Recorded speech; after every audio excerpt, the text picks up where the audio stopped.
Magandang hapon po. Ito po ang resulta ng Lotto Draw ng 2 p.m. Lunes, March 11, 2024. Sa 2D Lotto, 21, 3 in exact order.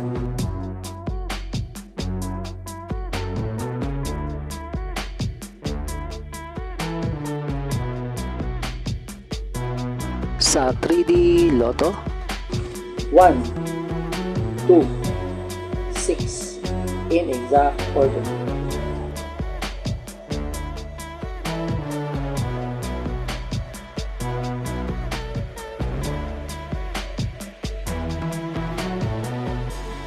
ito po ang mga paalala sa mga Lotto winners at paraan kung papaano makuha ang napanalunan. Ito po ang mga paalala sa mga Lotto winners at paraan kung papaano makuha ang napanalunan.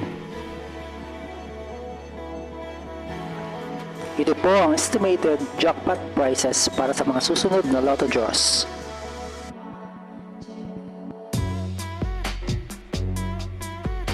See you again later at 5 p.m. Lotto results para sa 2D Lotto at 3D Lotto. Kung nagustuhan mo ang video ito, please like, share at isubscribe mo na yan para lagi ka updated sa mga bagong Lotto results ngayon. Thank you for watching this 2 p.m. Lotto results.